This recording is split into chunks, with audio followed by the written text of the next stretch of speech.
I never thought a single phone call could change how I saw someone, or myself. But that evening, when my boss's wife called me over, everything I believed about boundaries, compassion, and quiet strength changed forever. It started on one of those endless Fridays when the office felt heavier than usual. My boss, Richard Hale, was the kind of man who made people nervous just by walking past their desks. A perfectionist. Brilliant, but cold. I'd been working under him for 2 years, learning to read his moods like weather patterns, when to speak, when to disappear. That day, he left earlier than usual. No explanation, no goodbye. Just grabbed his coat and disappeared. A few hours later, as I was about to shut down my computer, my phone buzzed with an unknown number. "Ethan," a woman's soft voice said. "Yes? It's Claire. Claire Hale. My boss's wife." I froze. She'd never spoken to me directly before, except a polite nod at company events. Her tone sounded fragile. Like someone trying not to cry. "Could you please come over?" she asked. "It's about Richard." My first thought? He must have found out I made that mistake in the last report. Maybe she was calling to fire me on his behalf. But something in her voice made me say yes before logic could argue. When I arrived at their house, a beautiful place with glass walls and too much silence, she greeted me at the door, her eyes red but warm. "Thank you for coming," she said softly. The house smelled like coffee gone cold and rain through an open window. Claire was barefoot, her hair tied loosely, wearing an oversized sweater that somehow made her look both graceful and broken. She led me to the living room, and that's when I saw it, a suitcase by the door, half-zipped. "Richard left," she said, her voice cracking. "He walked out this morning. Said he needed space. Took the car and hasn't answered a single call." I didn't know what to say. What do you tell your boss's wife when she's been abandoned in a mansion filled with silence? "I'm sorry," I whispered. She smiled faintly. "Don't be. You're the only person who's ever spoken kindly to him at work. I think he forgot what that sounds like." Then she paused. "He used to be kind, you know. Before the success, before the pressure. I think somewhere along the way, he traded gentleness for control." Her words lingered in the air. We sat quietly for a while. She made tea, even though her hands trembled. I wanted to leave, to escape that awkward mixture of sorrow and intimacy, but then she said, "Do you mind staying a bit? It's too quiet here." So, I stayed.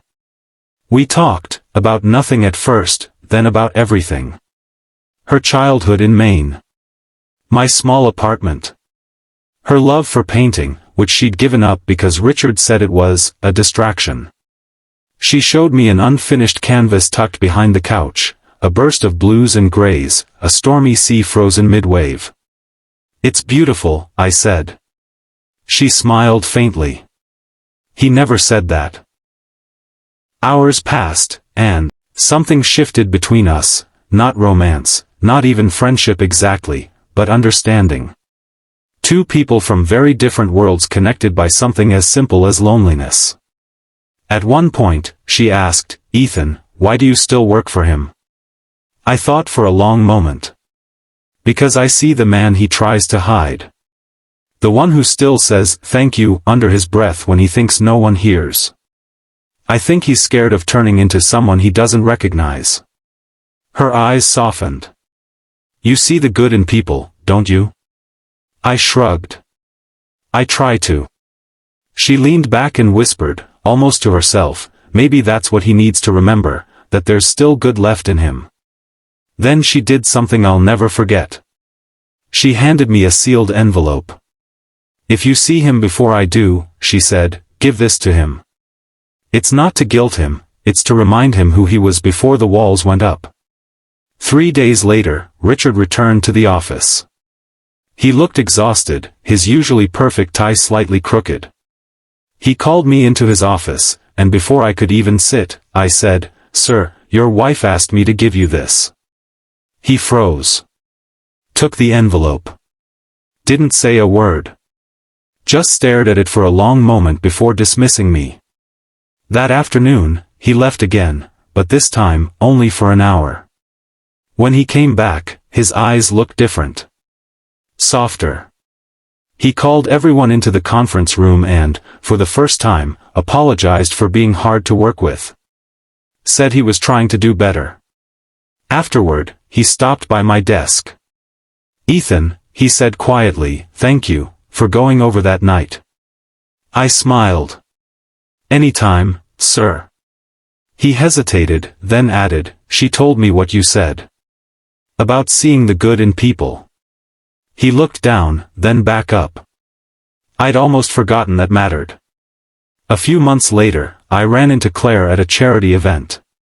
She was painting again, her art displayed proudly under her name. Richard was beside her, carrying a box of frames, laughing awkwardly as he tried to help. She caught my eye and smiled, not the forced, polite smile from before, but one full of quiet gratitude. In that moment, I realized she had crossed a line, not one of betrayal, but of courage. She reached out when most people would have shut the world out. And somehow, that simple act of vulnerability changed everything.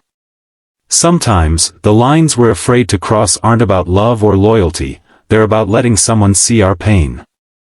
And when we do, it doesn't make us weaker. It makes us human. That night, when my boss's wife called me over, I thought I was walking into trouble. Turns out, I was walking into grace. Moral. Kindness doesn't always come wrapped in grand gestures. Sometimes, it's a quiet cup of tea, a few honest words, and the courage to remind someone that they're still capable of good.